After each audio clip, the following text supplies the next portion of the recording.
네, 안녕하세요. 반갑습니다. 새로운 시각으로 세상을 향해 나아가는 뷰리지의 오도훈입니다. 안녕하세요. 주영입니다. 네, 70년 전 6월 25일 한반도에 일어났던 6.25 전쟁은 우리 민족의 뼈아픈 역사입니다.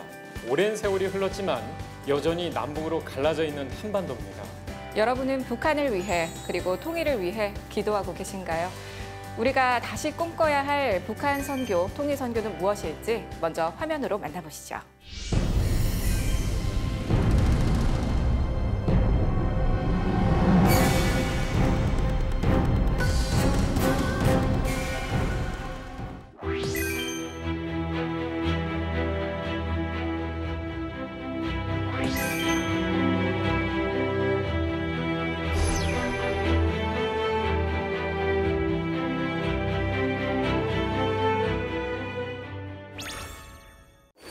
네, 스튜디오에 두 분의 전문가와 특별 게스트를 모셨는데요. 먼저 25년 전 북한 선교에 뛰어들어 통일을 위해 애쓰고 연구하고 계신 분이십니다.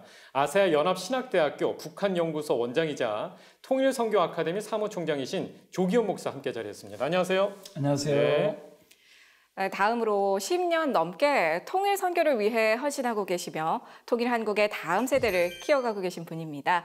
북한사역 목회자협의회 5대 회장을 역임하신 김영식 목사님, 어서 오세요. 네, 안녕하세요. 네, 반갑습니다. 자, 그리고 오늘은 특별히 또 한 분을 어렵게 이 자리에 모셨습니다. 이 북한의 지하교회를 경험하신 탈북민이신데요. 이 성도의 이 신변 보호를 위해서 얼굴은 공개하지 않는 점 여러분들 양해 부탁드리겠습니다. 정은혜 성년님 함께 자리했습니다. 안녕하세요. 안녕하세요. 네, 북한 지하교회를 경험하셨다고 하는데요. 언제 어디까지 경험하셨나요? 제가 태어나기 전부터 저희 집에서 예배를 계속 드려졌고요. 그리고 저희 집에 다른 분들이 오셔서 토요일 날 저녁이면 저희 집에 오셔서 하룻밤 주무시고 주일날 아침 되면 아버지 작업실에 들어가서 같이 예배를 드렸습니다. 그래서 북한에서는 공개적으로 예배를 드릴 수 없기 때문에 저희는 어려서 밖에 마당에 나가 막 놀면서 손님이 집에 오지는 않나 그래서 망도 보고 그렇게 했었죠. 이 성경이나 찬송가 책이 따로 있었나요? 예, 있었습니다. 할머니께서 일제시대 때부터 봐오시던 한자로 된 성경책이 있었고 중국의 조선족 목사님 통해서 저희가 받았던 대한성서 거기서 나온 성경책, 손바닥만한 성경책이 있었어요. 그래서 그거를 보면서 예배를 드렸고 또 할머니가 그 한자어로 된 성경책을 다 필사를 하셨습니다. 그래서 그 필사했던 성경책을 같이 나눠서 보면서 예배 드렸습니다. 작은 교회였네요.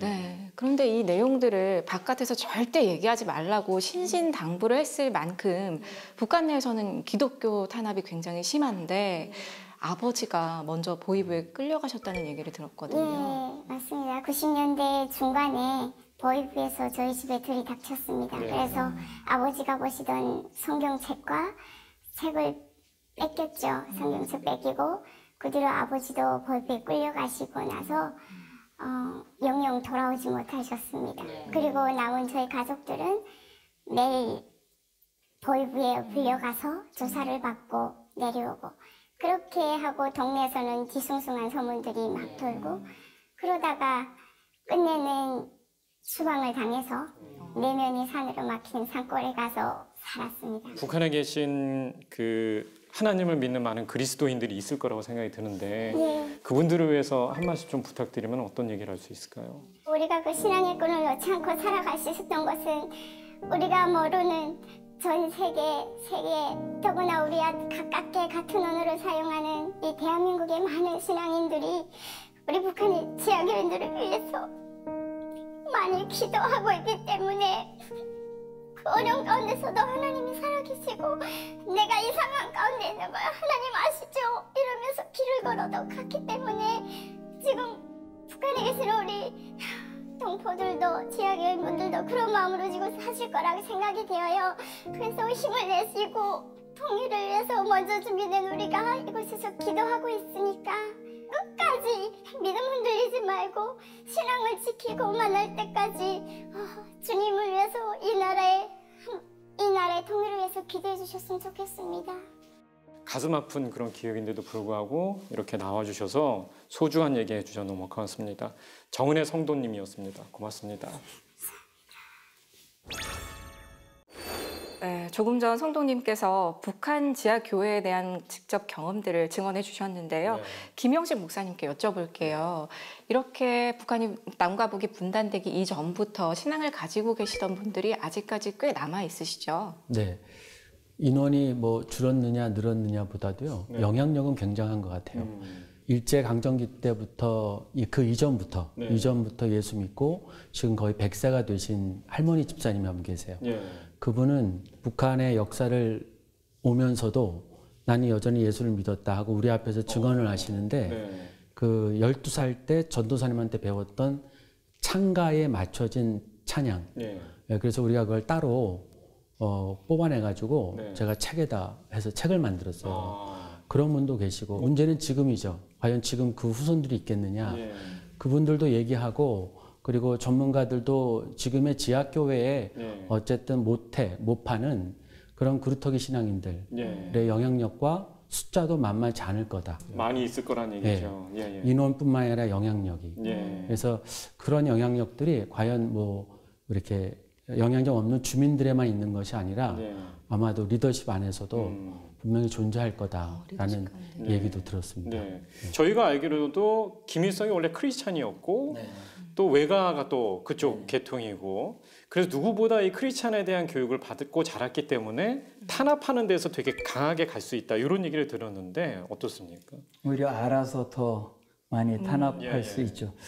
원래 김일성의 본 이름은 김성주라고 김성주. 하죠. 네. 이룰 성자에다가 기둥주자 해서 네. 기둥이 되어라라고 하는 의미인데 그 이름을 져준 사람이 강돈욱 장로님인데요. 예. 김일성의 외할아버지입니다. 김일성의 외할아버지인 강돈욱 장로님은 칠골교회 예. 그리고 창덕교회 이 두 교회를 세워서 섬긴 교역자이기도 하시고요. 예. 네. 그리고 창덕학교를 세웠죠. 김영직 아버지도 믿음이 좋았고요. 예. 어머니는 뭐 우리가 잘 아는 것처럼 강반석이신데요. 반석. 원래 본명은 예. 강신희예요. 예. 예. 예, 근데 강신희에서 강반석으로 이름을 바꾸게 된 것이 이 12제자 중에 베드로 같은 믿음으로 네. 살아가라. 그래서 베드로가 반석이라는 또 신앙적인 별명이 있잖아요. 네. 이런 내용들이 사실은 김일성이가 저작한 저작집에 다 나와 있어요. 기독교적인 배경을 정말로 엄청나게 받고 자라났기 때문에 네.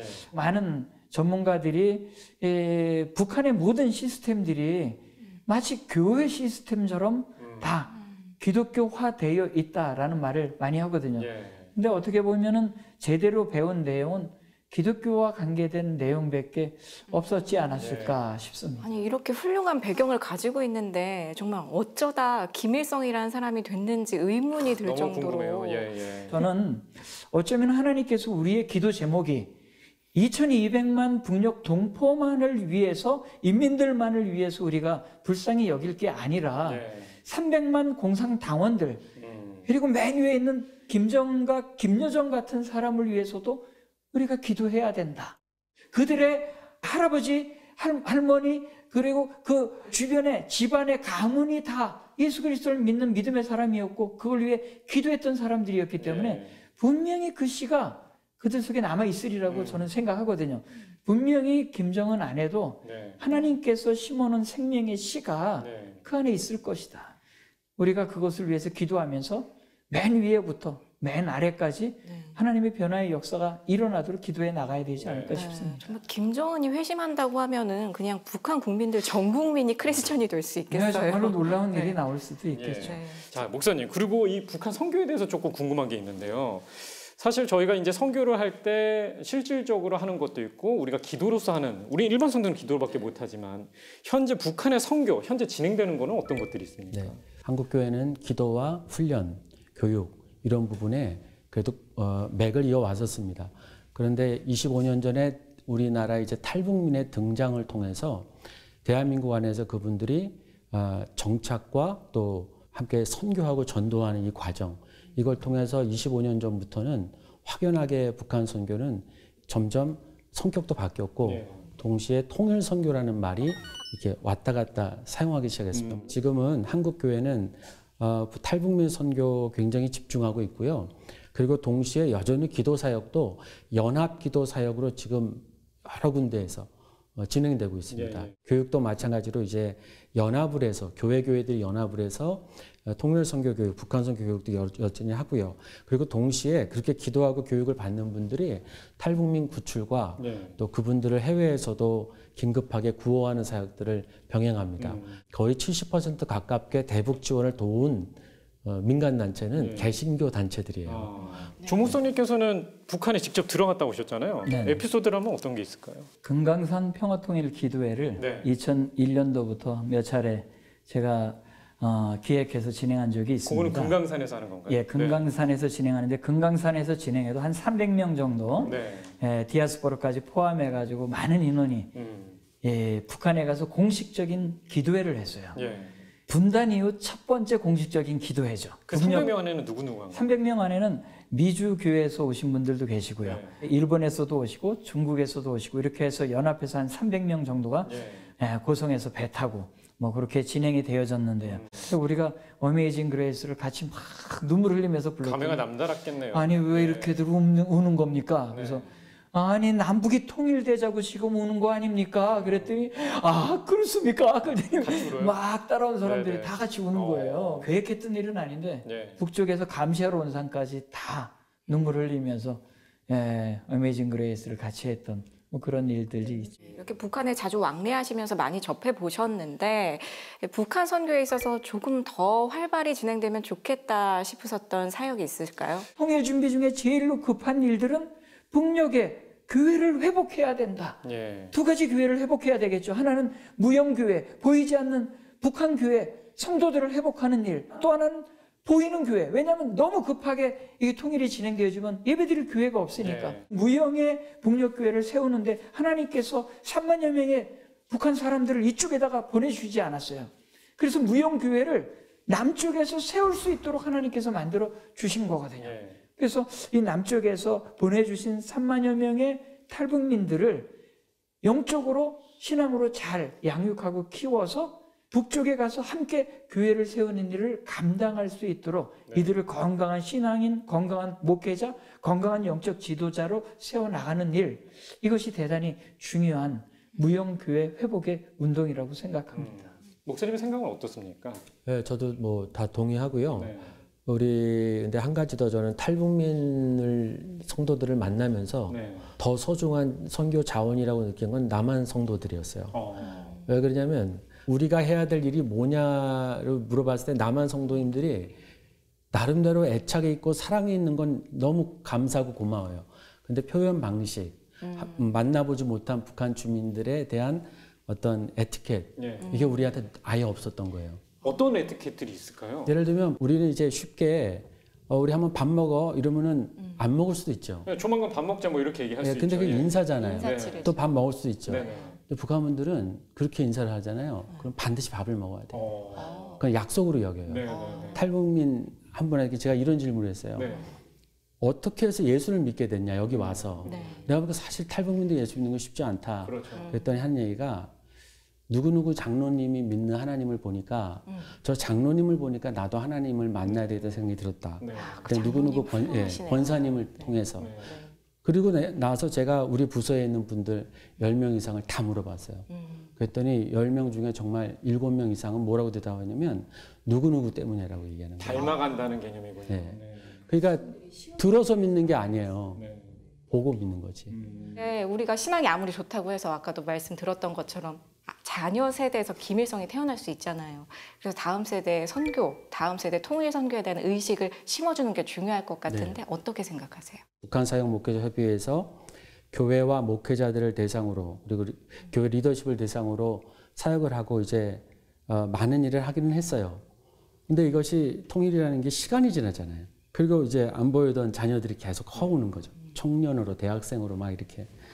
근데 이 친구들을 보다 보니까 일일이 대화를 해보는 기회가 많아서 대화를 해보면 통일을 반대하는 게 아니라 통일을 모르는 게 정확한 진단이었던 것 같아요. 그러니까 예를 들면 재밌는 질문이 있었는데 북한과 미국이 축구 경기를 하면 당신은 누구를 응원합니까 했더니 거의 100%가 북한을 응원한다고 나왔어요. 예. 근데 두 번째 질문이 정말 재밌는 질문이었어요. 네. 근데 만일 북한 사람이 당신네 옆집에 와서 산다면 네. 이웃이 되어주겠는가 했더니 80%가 반대였어요. 좀 아이러니하네요. 예. 예. 근데 우리가 탈북민을 만나고 느낀 건 가르치지 않은 게 문제다라는 거예요. 제가 우리 남한 선생님들에게도 탈북민들에게도 학교에서 공부하고 남한 학교에서 공부할 때 통일 교육에 대한 부분을 물어보니까 사회책, 도덕책 한 일면에 한두 장 정도. 예. 이게 아직도 우리 수준이에요. 70년 헤어진 사람들을 만나야 되는데 그걸 가르치지 않고 어떡하겠어요. 교회가 좀 복음의 측면에서 통일을 관심 있게끔 유도할 수 있는 교육들 그런 것들이 좀 활발하게 소개가 되고 청년 대학생들이 훈련이 좀 잘 되어주면 좋겠다 생각이 듭니다. 통일 선교에 대한 더 자세하고 분명한 지식들이 우리 크리스천들에게 그리고 국민들에게 좀 전해지면 좋을 것 같은데요. 시간이 너무 짧은 것 같습니다. 벌써 마무리할 시간이 되었어요. 우리 시청자 여러분께 꼭 당부하고 싶은 말씀 한 말씀씩 부탁드립니다. 먼저 목사님부터 부탁드릴게요. 북쪽에서 오신 분들은 교육이 필요가 없다. 내가 북쪽에서 왔는데 무슨 교육이 필요하겠는가.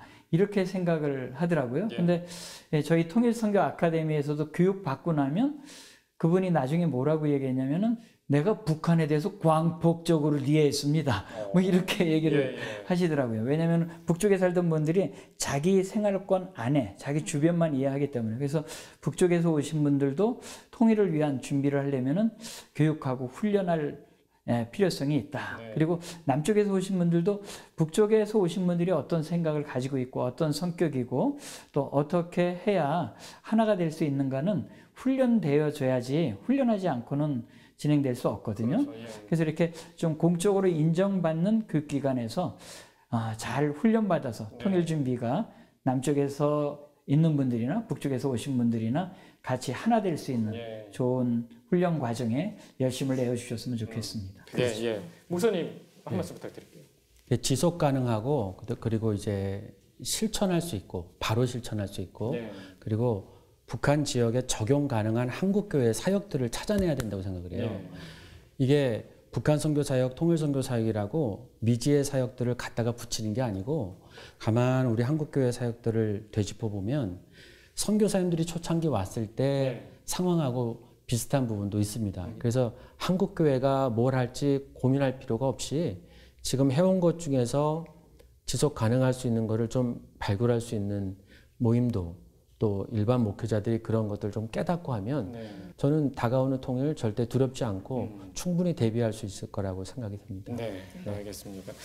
오늘 방송하면서 사실 많이 울었잖아요. 우리 주하나도 많이 울고 이 눈물이 꼭 북한까지 가서 하나님의 은혜의 복음이 전해졌으면 하는 그런 바람을 가져봅니다. 오늘 나와주신 조기현 목사님, 김원식 목사님 말씀 고맙습니다. 네, 고맙습니다. 네, 부모 입장에서는 내 자녀들이 싸우지 않고 서로 잘 지내기를 바라는 것이 당연한 마음이죠. 남북으로 갈라진 한민족을 바라보시는 하나님의 마음은 어떠실까요? 또한 이 정치계나 교계에서 자꾸만 분열되고 나누어지는 모습을 볼 때 주님 아버지의 마음이 어떠실지 다시 한번 되돌아보게 된 시간이었습니다. 할 수 있거든 너희로서는 모든 사람과 더불어 화목하라. 이것이 하나님 아버지의 뜻일 텐데요.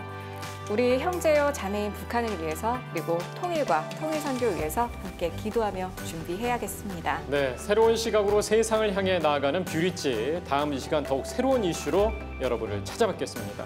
함께해 주신 여러분 고맙습니다.